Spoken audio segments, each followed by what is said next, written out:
Hello everybody, welcome back to the channel. My name's Kevin, I'm the Geek. You're watching Kevin the Geek, and welcome back to my monthly responding to your comments video. And well, this one in theory is coming out much earlier than it was last month. Obviously, I apologize for last month's delay. Of course, I was in Benidorm, and yeah, just loads of stuff in my kind of working and professional life and everything. It just kind of got on top of me, so it was just a bit delayed, so apologies. So March as a month, wow, 69 new subscribers, a massive increase on most of my other months, so thank you to all of my wonderful new subscribers. Of course, I've got a bunch of new patrons as well. I didn't count that up, so apologies for that. But yeah, the names of the named subscribers from March, and of course, all of my patrons will be scrolling through the video. So thank you for all of the amazing support as always. So yeah, we're doing another responding to your comments video. If you're new and you don't know how this works, I basically look at all my comments that have been left on videos over the last month, and I pick out ones that I feel I can give a response to. So apologies if your one isn't read out, but keep leaving your comments. I will always look to do them. If you give me something that is maybe a little bit quirky, sometimes something that makes me think a little bit, that might be the ones that are more likely to generate an actual response. But overall, yeah, it's pretty good. And the first thing I want to do is I just want to give a big thank you to Andy. So if you saw the last two responding to your comments videos, I kind of gave Andy a little bit of a hard time. Yeah, Andy has been, at times just pushing it a little bit, and simply I asked Andy, just can you tone it down a little bit? And Andy, over the last month, you have definitely toned it down. So massive thank you to you. On a similar note to that, there was one moment that I really thought I was being trolled for some reason, because I had one particular person, there was a comment that came up, and I was just like, oh, it's a normal comment, and then it appeared again and again and again and again and again and again. I was like, is this like some sort of bot? Is this a troll? I didn't know what it was. I was getting a bit confused. I mentioned it in a couple of comments, and so Ryan, he did kind of come back to me, because literally every time the comment was pretty much like a copy and paste. Like I said, I was very confused. Ryan did come back and say, Kevin, listen, I'm sorry for everything I said. The reason for so many accounts is because YouTube is being a jerk towards me, won't let me respond to anyone, so I'm really sorry if I came off way too harsh. There's no need to call me out. Show me some compassion here. All I'm asking is for one movie request, that's it, but I won't bother you anymore. So, yeah, Ryan, I thank you for explaining it, because, like I said, I was just more confused than anything. I just like, what is going on? It very much confused me. I have put your suggestion of the movie Anaconda on the list. Whether I would watch it wearing some leather gloves, I don't know about that one. Maybe not. But I'll put it on the list, and maybe at some point, or maybe I'll get round to doing it. Who knows? So yes, that is how we're starting off. But let's check out some of the rest of the comments. From the Benidorm episode, I thought Hale and Pace were quite famous. The way they play their characters in this feels like Hale and Pace, which adds to it if you know Hale and Pace, which I don't really know. I said in I think it was in like the first episode that they appeared in. I can't remember whether it was this episode or a different one. But I think it was my nan might have mentioned to me at some point. So at some point, maybe I'll do a reaction to Hale and Pace, so that I can kind of understand them and their style of comedy a bit more. Maybe that'll help me to understand them. From Goodnight Sweetheart, poor Ron again. How long can we keep feeling sorry for poor Ron? He's a big fool. I wouldn't necessarily say he's a fool. I think at times he's a bit naive. Although, in saying that, next week is my next 2 episodes of Goodnight Sweetheart. And all I will say, pre my reaction coming out, developments happen in the Ron and Stella storyline, some of which I'm not so sure how I feel about. That's all I'll say on that at this stage. So make sure you stick around to watch that next time out to see what I really think. It's official. Simon needs better friends, although Will can stay, obviously. He deserves as much justice as Simon does. Just when he finds a great girl, who else but Jay, the Me Too incident waiting to happen, Predator disillusions him. To be fair, while I don't know from experience, anyone would be nervous during their first time doing any sexual activity. If there's any consolation, Joe Thomas and Hannah Doynton, who played Simon and Tara respectively, are married in real life with a daughter. So in a way, in a better reality, the ship was a success. Yeah, I really, really liked that episode of The In-Betweeners where, you know, Simon's trying to lose his virginity. And unfortunately, there are a lot of people out there who either do have the experience themselves and try to just play it off. It's fine, just whatever.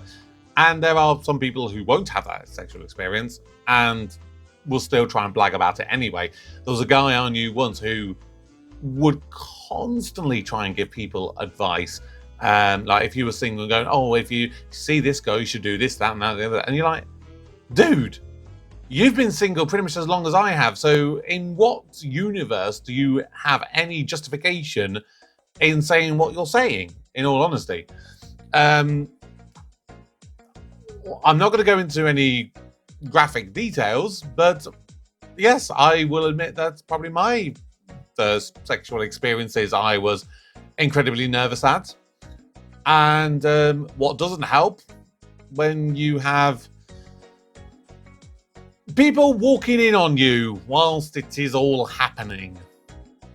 Yeah, that's all I'm going to say on that one. It definitely puts a spanner in the works, shall we say. I've seen them all, Kev. The full versions, that is. These watered down, heavily edited, don't favour. But I know, Andy, you told me enough times. Kiefer Sutherland, Rebel Wilson and Danny Dyer have been filming in my town this week. Yorkshire is a hub for film. Keira Knightley acted in My Next Village. My brother worked with Catherine Zeta-Jones in Darling Buds and May. I've made a film about an albino. Oh, Jesus, I can't even talk today. There's a film about Weatherby, 1982. The extras, I knew them all. Yeah, Tinseltown, I've sort of heard of. I think Jason Manford is filming something for that as well. Because I've listened. He basically does a radio show on Absolute Radio on a Sunday, and I sort of listened to it for the first time some point last year, and so I've been going back and listening to all the old episodes on the podcast basically. And I think he said that he was filming part of it. I don't know too much about it, other than it's apparently a Christmas movie. So it might be coming out Christmas this year, who knows? So hey, that could be a Christmas movie I can do a reaction to at some point. Lots of ads there on Dailymotion. I've spoken about, you know, ads on Dailymotion before. I've spent very detailed way of talking about it. You know, basically use ad blockers, or you could get a Dailymotion downloading thing on your computer and put the file thing in there and download it that way. There's plenty of ways around it if you don't want to see the adverts. But yeah, it's unfortunately the amount of ads is completely out of my control there. Awesome reaction to the In-Betweeners. Love them all so far. Had to replay your reaction to Will kicking the door. Yeah, that was just a shocking and very unexpected moment. I mean, even when I was editing, I was literally kind of rewinding myself and kind of go back to that. So yeah, really, really good moment for that. What I will say, that Chrissy girl, for those of you who are not Patreon members, of course, what I do now each month is I do a random wheel spin each month. I do it when I do my monthly plans video, and so one of the paid members of Patreon will get the name put into a wheel spin, and whoever gets selected will be the person who wins themselves a guaranteed reaction for that month. That Chrissy girl is that person for this month. Chrissy, I have sent you a message over on Patreon. Make sure you come back to me, let me know what your choice is for your guaranteed reaction.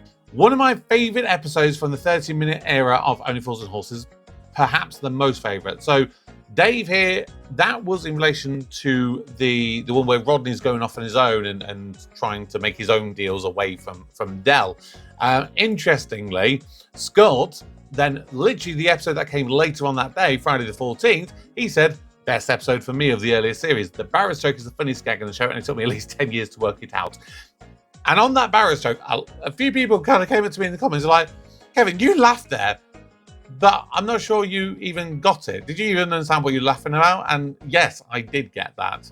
I did get that joke. And the reason I got that joke is because my mum used to record various like movies or TV shows or whatever, back in the day, back in the day of VHS. She'd record it off the TV. So if I watched something, like one film that I watched a lot as a kid was the Swiss Family Robinson movie, I think from 60s or something.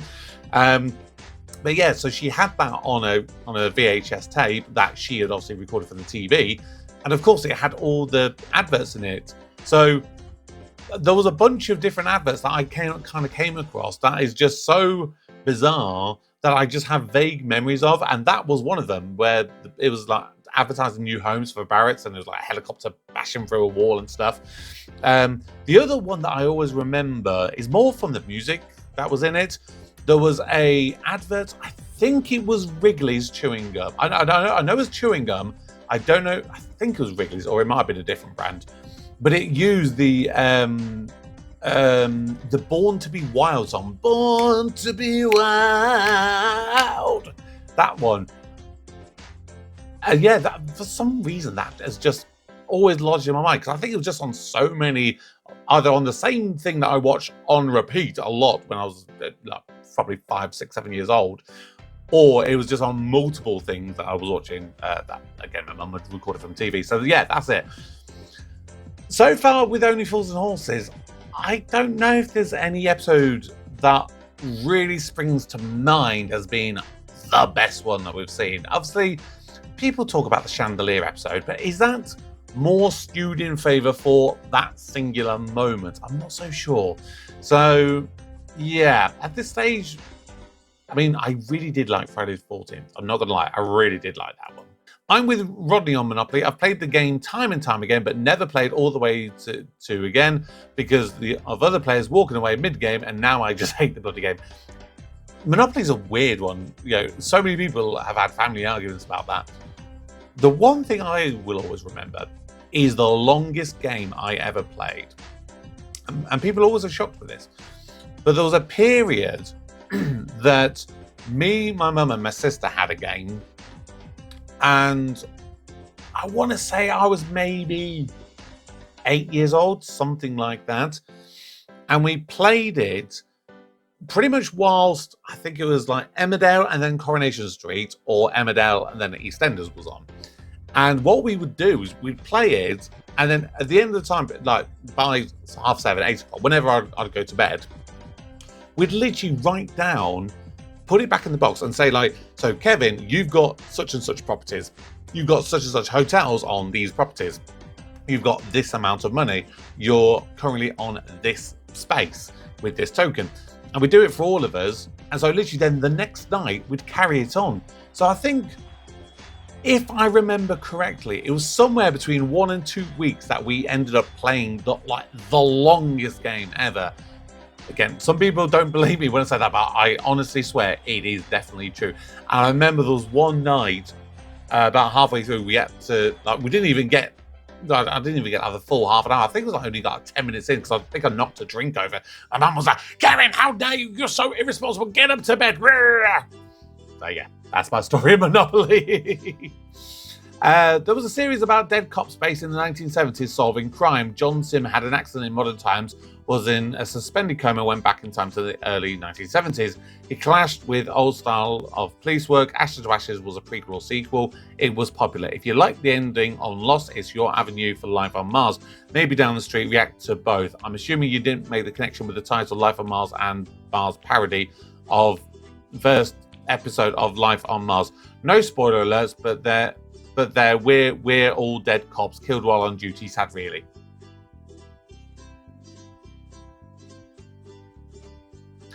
Andy, Did you seriously just say no spoilers, but they're all dead?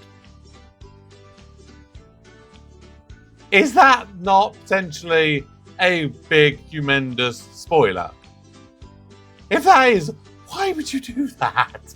Seriously, why would you do that? And I'll tell you what, that is a show that I have thought about watching because a lot of people have said really, really good things about it. But obviously, it's another BBC show, and I wouldn't get it onto YouTube, so I'd have to put it elsewhere. So I've been sort of putting it on the back burner, because I like to try and get a nice mixture between YouTube and Dailymotion / Google Drive videos and stuff, because I don't want too many that force people to go elsewhere if I can. So yeah, I'm really hoping you didn't just give away a big, massive spoiler there. I'm sure all of the Yorkshire Cockneys will agree that Rob Brydon gave a perfect accent. I mean, hell, he does a much better Cockney accent than I can ever do. So it was Neil from the In-Betweeners that started the chlamydia crisis in sex education. If you know, you know. If you don't, I do recommend it as a future thing to react to, as it is brilliant throughout.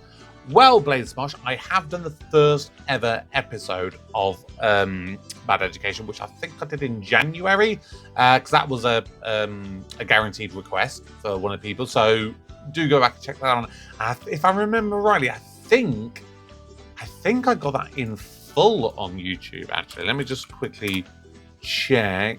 Yes, it is literally in full on Dailymotion, so you can go and literally watch the whole episode and my whole reaction to that on YouTube. Have you watched Friday Night Dinner? If not, it would be a good new series to start. No, not seen it. Yes, many people have suggested it, and it is one that I would like to do at some point. I think the idea of it does sound intriguing.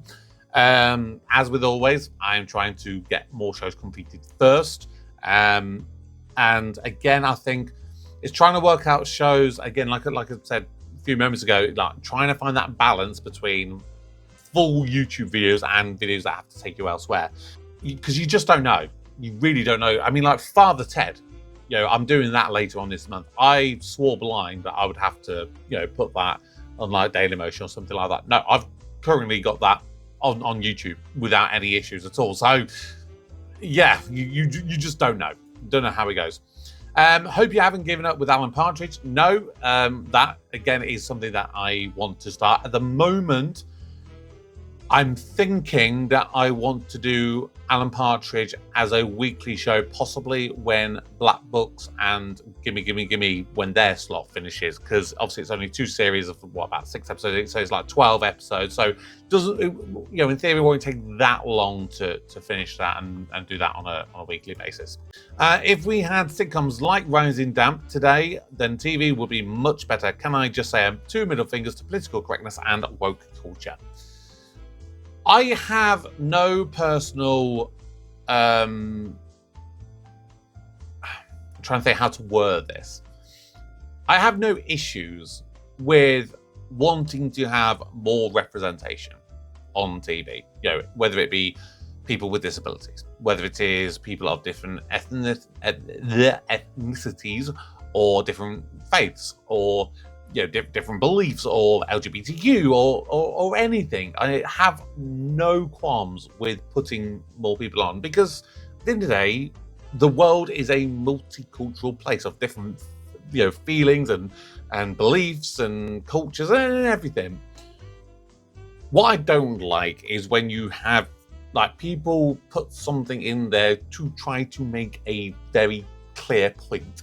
Like if you're doing something to tell a story, and it happens to have someone, for example, who is LGBTQ, or who is in a wheelchair, or whatever the case may be, if you're doing it with a genuine story purpose, I have 0 issues with that. Like, it's a sin. Some people could go, oh, that's being woke because you're putting a show in it all about gay people. Well, you are, but also you're telling a story that, in reality, not many people know about. I mean, I have heard of the AIDS crisis. I wasn't alive or around for that time. I've heard stories from people who lived through it and their experiences of it. So watching that, and with it being done in a dramatic way, hopefully as I get through it, that will give me a different viewpoint on it. It will allow me to think about it in a different way. And so, like I said, I think it's when people go too far and try to push an agenda, that's what I don't like. This was brilliant. I've never seen a reaction to this incredible show before. That incredible show is Staged, which of course was built from COVID and lockdown. I thoroughly loved that, and I really wish that I had watched it at the time, during the time of COVID, because COVID was such a dark time for so many of us, and it was so difficult to find anything to give you any sort of comfort and see, a light out of the darkness. And I think that show would have been just what I needed. The one show I will say that I definitely watched during COVID, and it definitely gave me what I needed, was Ted Lasso, which of course has announced series 4, which. So, I know Andy has mentioned it a few times, like, oh, Kevin, is series 3 the only one that's available? Can we see the full episodes? And I've said it before, series 3 literally was the first ever thing I did a reaction to. There's no full versions of it. But with series 4 coming out, I am debating whether at some point I do a reaction again to Ted Lasso. I can obviously do series 1 and 2, which I've never done a reaction to, and series 3, which of course I've only seen the once when I did the reactions. And I could do that in the build up to series 4. Whether I would or not, I don't know at this stage, because of course they're not new reactions. It would be more of a case of me re-watching something to bring joy to myself, and maybe to express thoughts and stuff.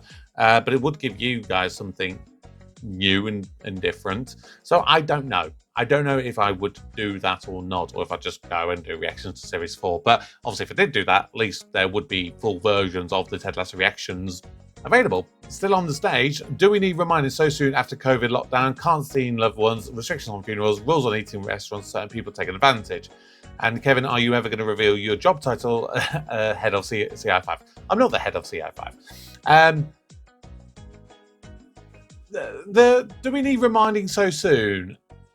I mean, it's an interesting point. Is 5 years too soon? I don't know, because, and I said it in the reaction at some point when I did that. I was like, that 5 years and that time period of COVID, on one hand, feels like it was only yesterday, and at other times it feels like literally an entire lifetime ago. So I don't know. Is 5 years too soon? You guys let me know if you think 5 years is too soon or not. As for my job, I did sort of briefly touch on it a little bit at the end of a recent Benidorm episode. But if you didn't see that, basically the new job, which of course I've kind of said I've got to be super careful and secretive in a way about. Basically, I have a job working with my local police force, and it is basically a job where I support victims and witnesses of crimes and support them through the judicial system. That's it in a very, very basic nutshell. Of course, you can appreciate the nature of that job means that I can barely talk about it. If I watch something and I feel that my job role I can give a perspective on, then I might bring something up there. But as a general rule, I won't really be talking about it, because it's more than my job's worth to do it, because I've been doing it now for 3 weeks. A lot of training, lots of learning, and of course, you have to do things like so many like codes of conduct and stuff, and it's all about being very open and honest. It's like I said, it's more than my job's worth. It's the potential for a very lucrative career, so I'm not going to risk anything to jeopardize that, quite frankly. But so far, what I've done, I've enjoyed. There are some hard parts to it. Like, I took a call today. Again, I have to be super careful what I say here. It was basically it was a case that involved a crime that is very emotional when you hear about it. That's as much as I'm going to say on that one. It was the first time I took a call involving something like that, and you could be the hardest person in the world, but you hear the other person on the phone, you hear the tone of voice when they're talking to you. You have to be the most hard-hearted, most cruelest of people not to have to feel emotional with it. And my biggest issue with this job is making sure that I leave everything at the office. I don't take stuff home with me. I don't get emotionally invested. But with a case like that one, it was hard not to, and I had to take a moment outside just to kind of compose and collect myself, because it was rough. It was a very tough call. Like I said, I'm not going to go into any details in any way whatsoever, but yeah, it is a good job, but it has the potential to be a very emotional job as well. Very new to your channel, loved in the lady is so underrated, can't wait for more. Well, episode 3 is already out. Episode 4 will be out later this month, and you can probably rest assured that it is going to be happening on a monthly basis if my Super Geek has anything to say about it. Shobna Gulati, who played Sunita in this, she was the one who was married to Dev in Coronation Street, has become self-binary recently. Are you aware, Kevin? And the simple answer is no, I was not. Shobna Gulati now apparently is non-binary and identifies as they, them. So, yeah, if I have said she or her at any point in my previous reactions, I apologise in advance if anyone was offended, because I simply did not know that. I will make every attempt where possible to try to remember to say they or them if I refer to Shobna in the future. I may use she or her towards the character. For Shobna themselves, I will try to use they, them if I can. If I accidentally slip and say she or her, I will apologise in advance. You know, there's no malice behind it, no intention behind that. I forgot what a mix of emotion It's a Sin provoked. I certainly learned a lot about a world I knew so little about when I first watched it. Yeah, it's like I said earlier on, you know, there are so many people who just don't know about that whole time period. And although obviously the episode that I have watched so far had some scenes that are quite graphical, it does a great job in balancing the humor, just the normal human day-to-day life, but also the tragedy of stuff that you're seeing happening all around. So it's going to be interesting how the rest of the episodes go, because as I understand it, it's sort of pretty much like each episode is sort of about 2 years later, so we kind of see them going through life and this obviously tragic time period for people of the gay community. I love you, you smeghead. Now that you have finished, the show, you should check out the In-Betweeners USA. Yes. So, of course, this was from my Red Dwarf USA video, and so far I have done 2 reactions to shows that were remakes of an original British show. So, a year or 2 ago, I did The Vicar of Dibley USA, which was called The Minister of Divine. That was a pilot, an unaired pilot episode. And then, of course, there was the Red Dwarf episode. I have kind of taken a bit of a look and seen some different shows, some of which I've seen the British versions of, some I've not seen the British version of. And I'm just going to list some of them out. Some of them I may at some point do like the first episode of the British one and then the American version as well, and do like comparing it. So obviously there is, of course, the In-Betweeners USA. There's a show called Kings of Van Nuys, which apparently is the American version of Only Fools and Horses. You've got An American Education, which is the American version of Bad Education. Fawlty Towers apparently had 3 shows that are apparently sort of remakes of Fawlty Towers. So you had Chateau Snavely, Amanda's, and Pain. Those 3 are ones that apparently are remakes of Fawlty Towers.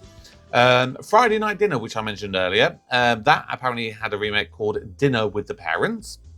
There's a Gavin and Stacey USA version, which is called Us and Them. Of course, there is Ghosts USA, which is, considerably, well received. So that one, I definitely would like to do once I've finished Ghosts. Apparently, the IT Crowd has a USA remake. I think that was just a pilot. To be fair, I think that I think a few of these have literally only pilot versions of them. The IT Crowd, I did see a smattering of episodes similar to kind of like Father Ted. So at some point, I would potentially like to do the IT Crowd, and I guess I should have to do then the IT Crowd USA. Men Behaving Badly, which I've never seen. There was an American version of that. Apparently, there's an Outnumbered USA version.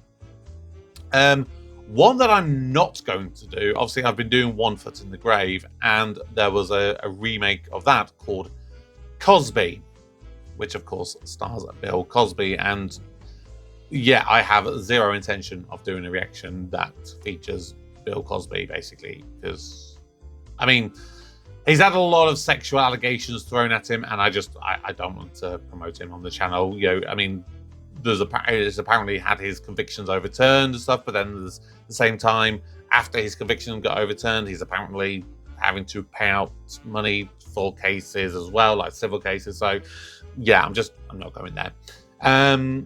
So there's a British show called The Worst Week of My Life, which I have a vague memory of seeing 1 or 2 episodes of, but I don't think I ever saw the whole thing. So I'd like to see that. And then apparently there's an American version just called Worst Week. And then another thing that, again, I've not seen, The Young Ones, which I know features, excuse the dog barking. There is a show called The Young Ones, which of course has Rick Mayall and others. And there's an American version of that apparently called Oh No, Not Them. So yeah, there's a few different American versions of things that I could check out. If you have any more suggestions, let me know, and I could potentially add them to the list and maybe do at some point. Dr. Horrible's sing-along blog is one of my most favourite things ever. There's not enough reactions to it, and it's really fun to see how much you enjoyed it. You'll find a lot of little details when you rewatch, and I bet you will. I bet you will. Reactions to a series of unfortunate events would be great. Also, if you want to see more Whedon and Fillion together, definitely watch Firefly. Can't say enough good things about it. I think Firefly, isn't that the one that was literally one series and then they did a movie to sort of kind of round it all off, if I remember correctly? Yeah, that's, I know, it was on the list. Like, yeah, that's a much more American sci-fi thing. So yeah, could see that at some point. But yeah, Dr. Horrible, obviously, when that reaction I filmed and put it all together, like, what you don't know is how much I've listened to the soundtrack afterwards. I've listened to it so much. It's the most amazing thing. And to be fair, I've rewatched it enough times as well. It is fantastic. But on that subject, I do like in the end, he got everything he wanted and it only cost him a penny. Dude, that is dark. Let's have Dale Winton Supermarket Sweep next. You know what? I wouldn't mind doing a reaction to Supermarket Sweep. It's one of those shows that I never really got to watch because it was always daytime TV. I think there was a time that I was ill from school and I think I saw an episode, or maybe probably a couple of episodes on like Challenge TV or something. So yeah, maybe at some point. Actually, you know what? If I did that, I would probably have to do a follow-up reaction to, oh God, what was it? Is it oh God, it's the guy with the teeth, isn't it? Ryland Clark. Apparently he's done a version in recent times. So yeah, I might have to do a compare and contrast. Thank you for reacting to Lily Savage. I think it's fair to say you certainly did him justice. 2 years on, it still doesn't remain real that Paul O'Grady is not here anymore. I had a DVD version of this. I didn't own the original VHS, where the musical number was edited out, but curiously, the outtake section remained intact. Yeah, Paul O'Grady, the little I saw of him, he always, was just such a warm and considerate person. And, I think he would appreciate that, even after he's gone, his legacy does live on and people enjoy the work that he did, whether it's him as Paul O'Grady or him as Lily Savage in stand-ups or like doing blankety blank or, whatever it was, so yeah. Great to watch Psychoville again through your reaction series to it. By the way, is the next Inside Number 9 reaction coming anytime soon? Yeah, I'm loving Psychoville so far. I mean, I have to just do a little tweak and a re-edit to the video that I uploaded to YouTube, because that's, even though obviously it was a condensed version to send you all elsewhere, after it got released, it has since been blocked. So I'll have to either tweak it or re-upload it or whatever. As for Inside Number 9, yes, I want to do another episode to that. Absolutely. So my intention, when I have a bit more time to myself, because at the moment I'm doing quite a few shows, which is restricting my time. But yes, I do want to do another Inside Number 9. I'll probably release it on the same day that I do a Psychoville episode. That's the likeliest at this stage. From the Benidorm, the most recent Benidorm episode, why are you wearing Malcolm's shirt? Pure coincidence. That's it. And in that episode, when Matteo was talking to Monty about being fired and how short their time lasted, I asked you guys to send in your shortest ever jobs that you had. And the Nova Bridger says, a few years back, I had a temp job in a food production warehouse. Was only supposed to be 3 days of helping out the small team as some of their machines had broke. I was awful, and I think on the second day at my lunch break, I just left and didn't go back. I instead went to cinema to watch Spider-Man No Way Home. I can't remember what I did on the third day, but I know I didn't go in. Never even got called up about it or anything like that. I mean, sometimes, these bosses, they can see that you're not so good on it, and yeah, they might have just gone, phew, that's a bit of relief that you didn't come back in. So yeah, maybe that's why they didn't even chase you up about it.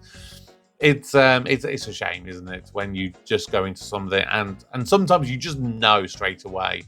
When I was training to be a teacher, there was like the big thing that you did before you'd even apply for a school. A lot of times you'd contact the schools and you'd ask them, like, can we do a bit of a talk? And you talk me through it.